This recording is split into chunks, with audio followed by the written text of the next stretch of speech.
Hola, soy la Basmati de nuevo con vosotros hoy para hablaros sobre el sacerdote de Cádiz, que es como un personaje de asimilación, un personaje judío de los más peculiares, uy, judío, fenicio, de los más peculiares que hay en el Museo Arqueológico Nacional. Recomiendo que vayáis a verlo.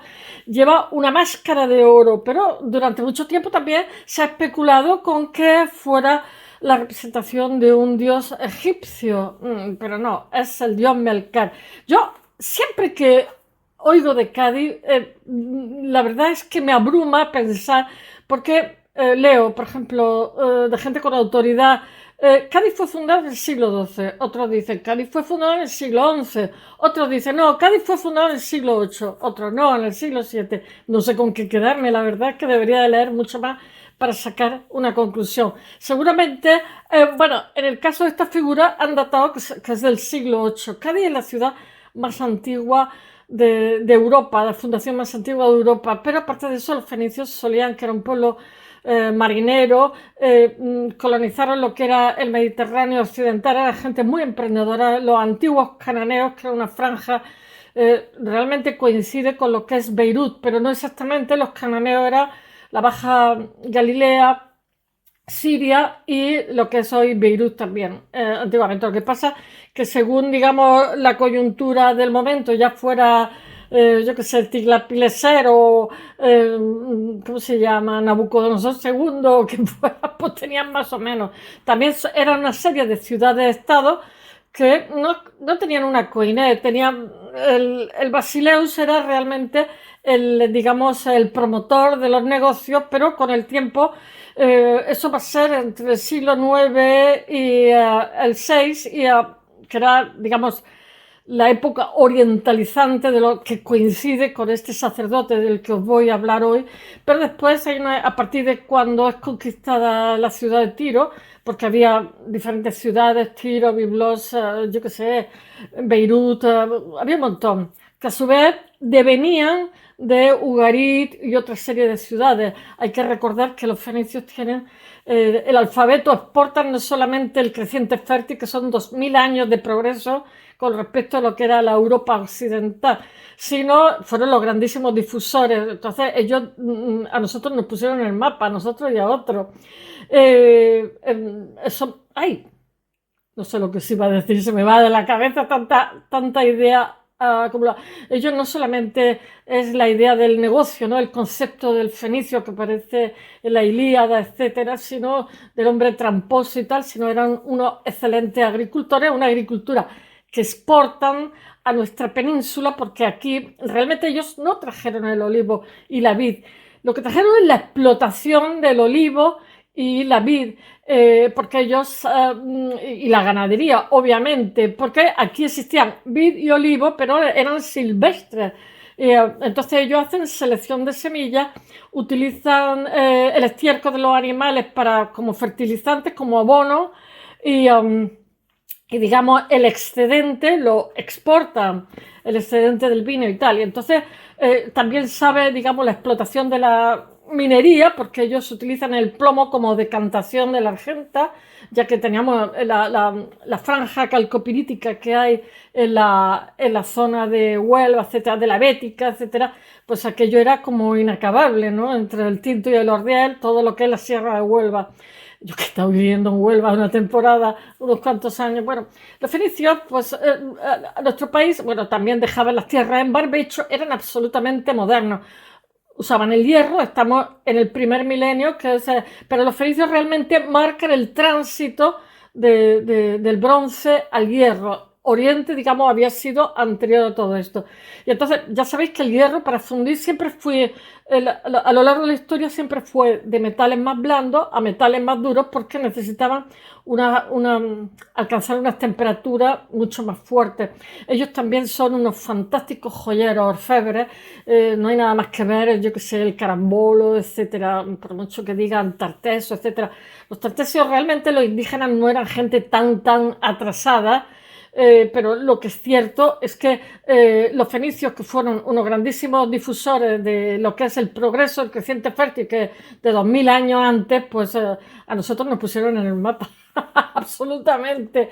Bueno, y diciendo estas palabras, no sé qué más puedo decir de los fenicios, pues que realmente a partir de ellos hay una explotación de las tierras, y en fin, y explotación también de las minas. Entonces van a tener diferentes...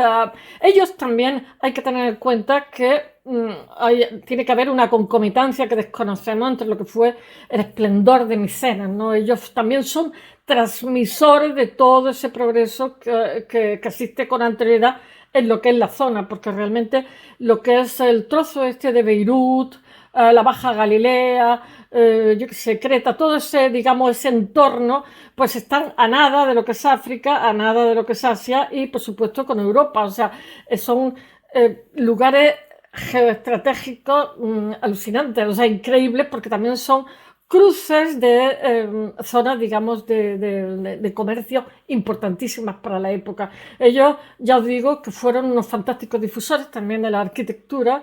De hecho, Hiram le presta sus maestros de obra al rey Salomón para que haga el gran templo.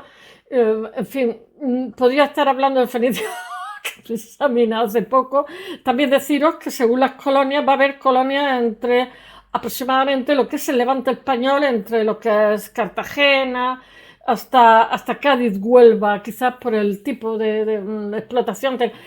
Algunas colonias son colonias, digamos, de extracción de minerales, porque claro, obviamente ellos buscaban también recursos escasos. Hay otras colonias que, sin embargo, se dedican a ser factorías de, como se contaba el otro día del Garún, pues de salazones de pescado. En fin, dependiendo de la zona, digamos, ellos encontraban más apropiado la explotación de unas cosas y otras, y todo esto eran a su vez exportados a otros lugares o para consumo propio. Y no sé qué más puedo deciros de los fenicios, porque simplemente fueron excepcionales, pero no sé por qué, regla de tres, quizás Schulter, el que investiga la búsqueda de Tarteso en el Coto de Doñana de principio del siglo XX, estábamos en plena época de suprematismo, entonces claro, pues los fenicios eran semitas, y estábamos, y sin embargo los griegos indoeuropeos, ¿no? Pues, en fin, quiero deciros que muchas veces la arqueología, como todas las disciplinas, no es inmune a la sensibilidad y las modas del momento. Entonces, pues los fenicios han necesitado de bastante más tiempo para, digamos, llegar a un esplendor, a una investigación por parte de más arqueólogos, etcétera, y que se pueda averiguar lo que fue esa importante cultura de la cual lo desconocemos, si no todo, la mayoría. Bueno, y diciendo estas palabras, voy a ver si os cuento la noticia de hoy, porque yo me pongo con los preámbulos, y bueno, al final los árboles nos dejan ver el bosque. Se titula El sacerdote de Cádiz, un personaje con máscara de oro. Este sacerdote de Cádiz fue encontrado, estaban haciendo un edificio de Telefónica en Cádiz. Cádiz, como le pasa a Huelva, como le pasa a tantas ciudades, pues digamos, están encima de lo que es publicidad, la ciudad antigua. En mi ciudad también, Almería, mi abuelo era aficionado a la arqueología, y cuando hubo el boom del desarrollismo, a finales de los 60, principios de los 70, pues tenía amiguillos que le dejaban entrar, y entonces pues con una linterna en la boca, era un hombre mayor y un piolet, porque le gustaba mucho el montañismo, siempre, pues se venía con cosas, ¿no? Porque al día siguiente iban a echar cemento, iban a cerrarlo totalmente. Pero en una ocasión mi abuelo me contó que en Parriego, que es una zona centro de Almería, le daba un dinerito al que estaba de guarda, porque tampoco él perturbaba nada, y cuando fue a verlo dijo: aquí no puedes llevar la piola, ni siquiera debería dejarte entrar porque si no pierdo mi trabajo. Han encontrado una necrópolis, o sea, un cementerio, y están muy nerviosos porque esto es mucho más antiguo que los romanos, es muchísimo más antiguo que los árabes. Y dijo mi abuelo, era una necrópolis fenicia, y se dieron muchísima más prisa en cubrirla. De eso nunca se ha hablado, si lo cuento me toman por loca, con lo cual no lo cuento aquí, que como no me ve nadie, no pasa nada. Bajo de Parriego. Y siempre mi abuelo nos decía: hay que ver los bárbaros que somos. Madre mía, fenicios, pero si tenemos hasta arriba de romanos y hasta arriba de árabes, y sin embargo los fenicios no tenemos nada, y les faltó nada, no lo dejó entrar con la piola, ¿eh? Y solamente lo dejó verlo, y estaba todo el día, porque era además muy buen lector. En fin, ahí queda la historia. Voy a contaros, el sacerdote de Cádiz fue encontrado a 5 metros cuando me imagino que estaban haciendo la cimentación de un edificio para Telefónica en 1928. Entonces, al encontrarlo, se quedó totalmente descontextualizado, porque además lo salvaron de milagro, porque esto iba a una colección privada de cabezas. En aquellos tiempos no había precisamente una legislación que protegiera estos elementos. Es una figurita, sí, está en el Museo Arqueológico Nacional. De hecho, el comentario que voy a dejar en el blog va a ser del Museo Arqueológico Nacional. Es una figura de bronce, lo que pasa es que es una figura que, siendo fenicia, ha simulado cosas del arte egipcio, pero efectivamente no es arte egipcio.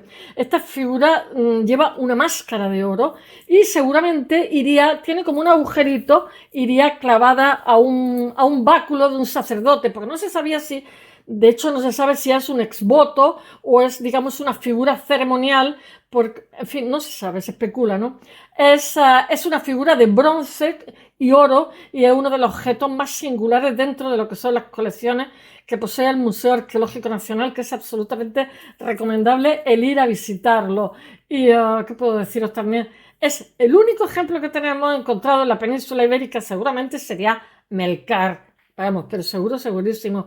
Porque el dios Mercal tenía como un mall, o sea, un centro comercial, que era templo y a la vez te podían hacer como préstamos. Era como, yo qué sé, el notario y el registrador todo en uno, ¿no? Entonces tú allí los negocios tenías la garantía de que iban a ser negocios serios. O sea, tú dabas tu palabra, la otra persona daba tu palabra y se hacía un negocio. Después serían o no serían serios. Pero bueno, era como el sello de calidad, ¿no? Y que todo el mundo aceptaba. Y entonces el sacerdote tenía un grandísimo poder, iba vestido con un sudario blanco de lino, solía ir descalzo y con la cabeza rasurada, pero todo el mundo respetaba esa figura y muchas veces esa figura hacía también de intermediario en los negocios.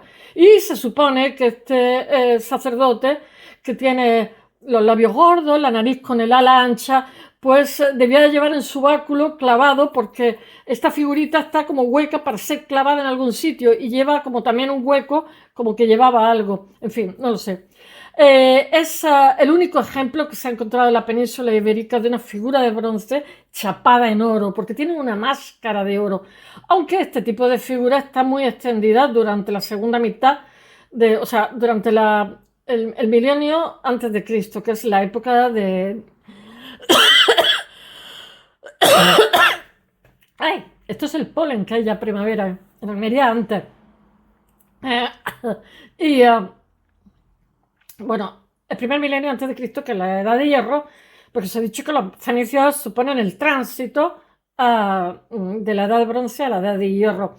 Bueno, indudablemente un arte egipcio tenía que influenciar a los fenicios, porque obviamente el arte egipcio era poderosísimo y de una gran sutileza. Yo estuve en Egipto 20 días y noté muchísimo lo que era, digamos, el arte, digamos, anterior con respecto, porque hay 300 faraones con respecto a lo que son, digamos, los ptolomeicos, muchísimo más burdos, los bajos relieves, etcétera, etcétera.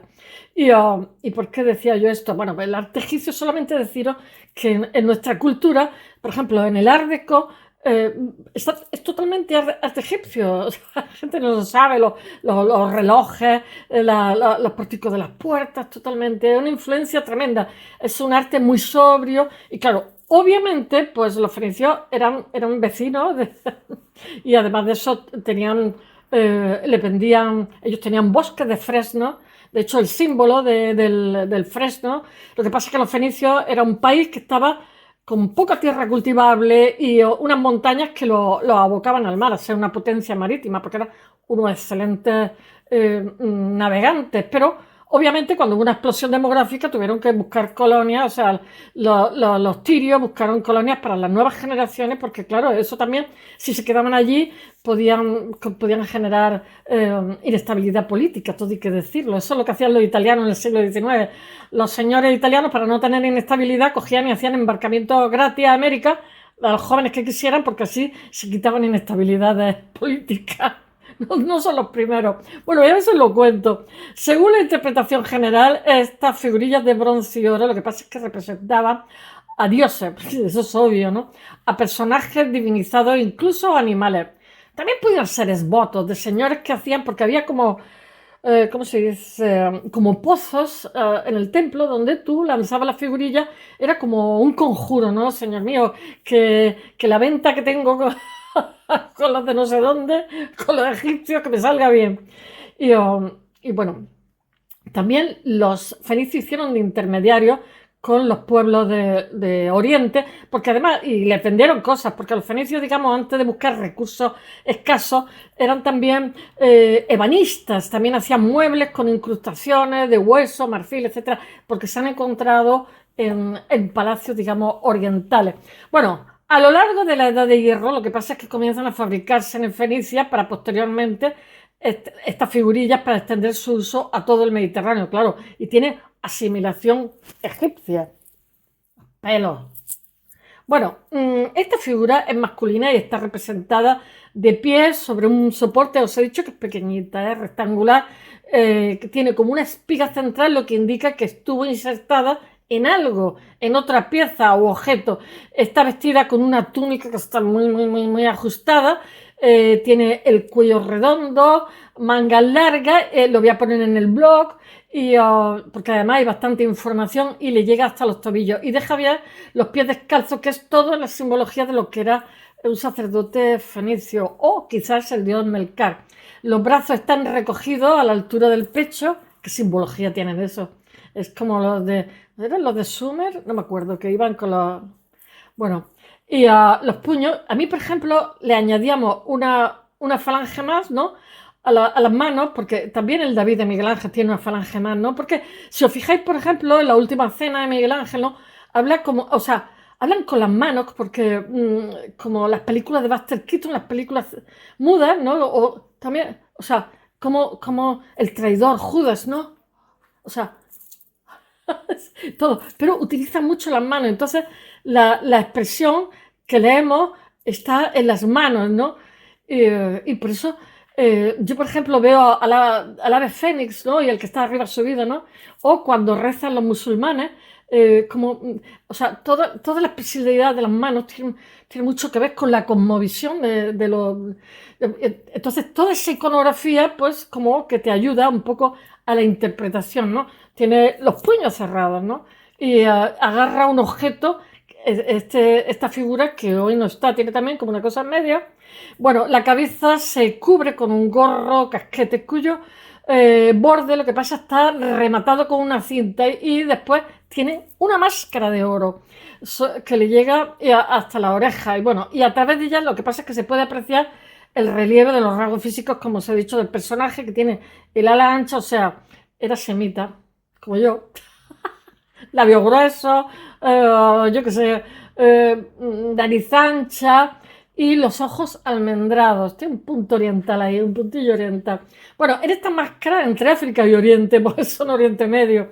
Bueno, en esta máscara lo que pasa es que se permite suponer que el personaje representado tiene un halo divino, ¿no? Y está relacionado, tiene que ver con la divinidad, eso está claro. Los primeros estudios fecharon la figura en el siglo XII a.C., coincidiendo con las fechas aportadas por los escritores clásicos para la fundación de Cádiz, ¿no? Pero después se ha rebajado los siglos y ha dicho que debe ser entre el 7 y el 8, que es cuando, digamos, hay ese cambio de paradigma, o bueno, cambio en el organigrama de lo que es la configuración política, en el cual Tiro ya es vasalla de los asirios, de los babilonios, no me acuerdo.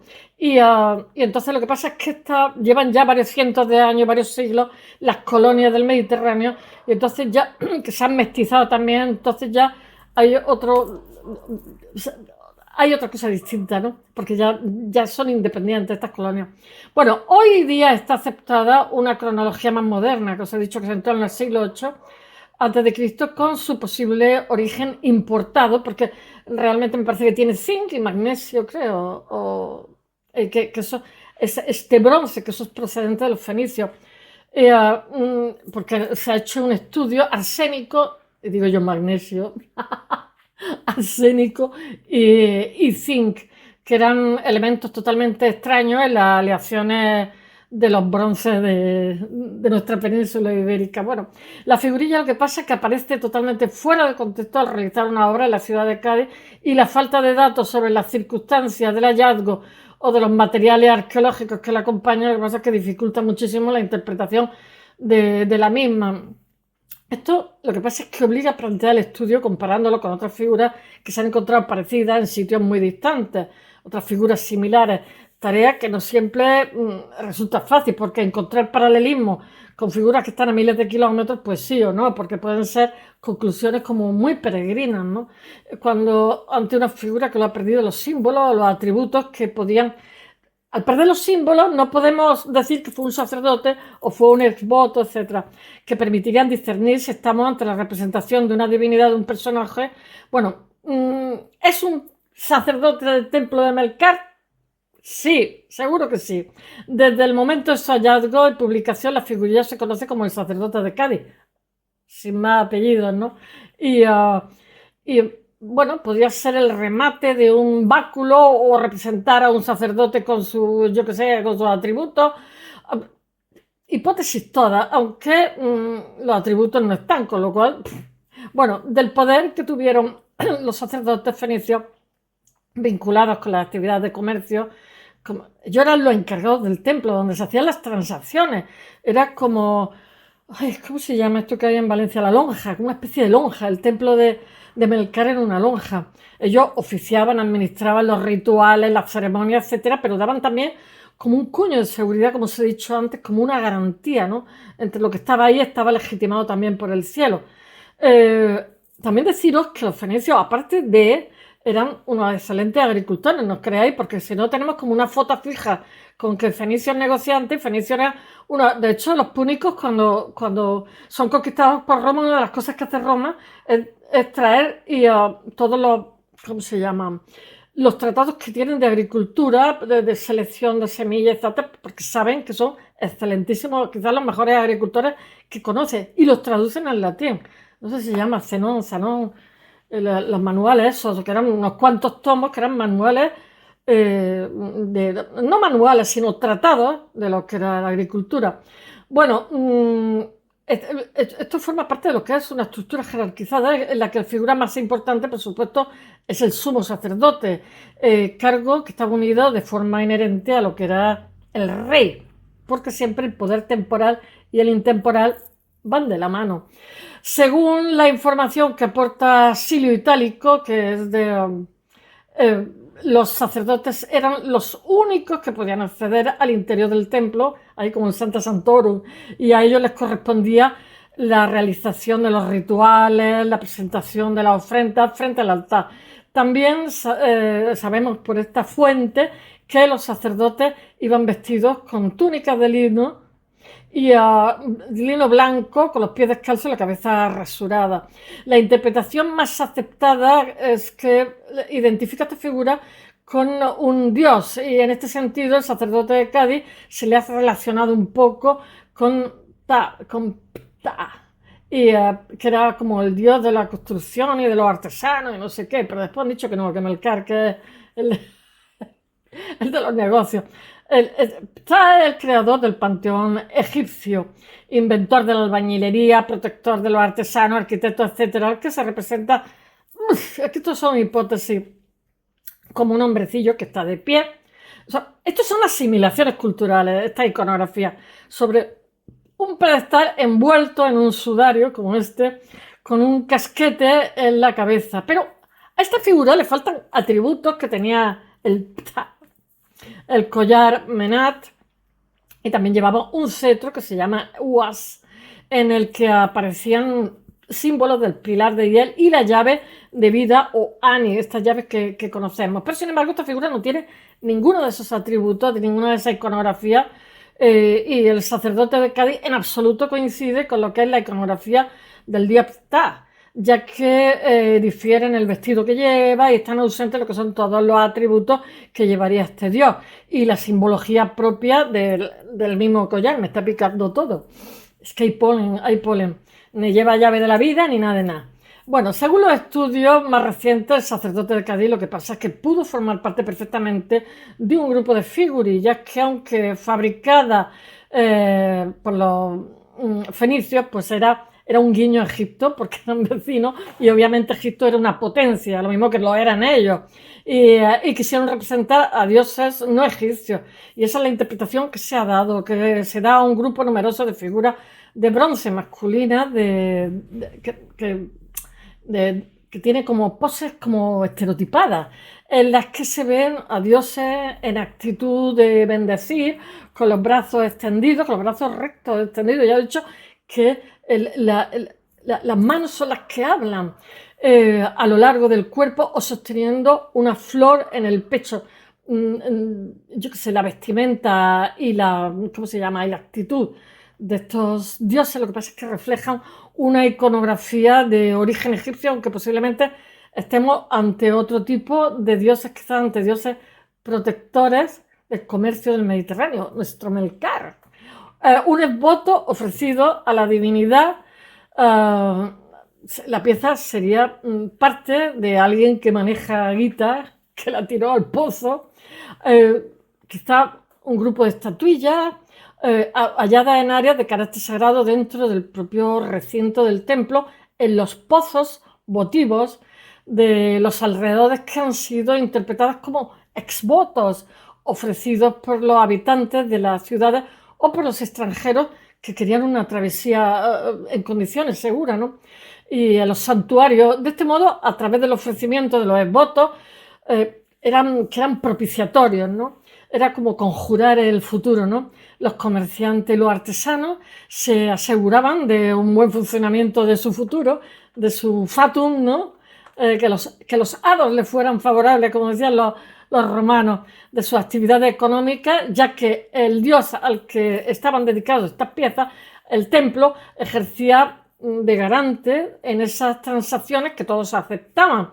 Y para entender esa idiosincrasia, la importancia de la función propiciatoria, hay que tener en cuenta que el templo fenicio, además de ser el lugar, como os he dicho, donde residía la divinidad, era como un centro comercial, estaba íntimamente relacionado con lo que eran las actividades económicas, las transacciones más bien de la ciudad, las que representa, y en él lo que pasa es que se llevan a cabo las transacciones comerciales, que la comunidad se aseguraba así la protección del dios. Bueno, decidme qué opináis y hasta mañana. Bye.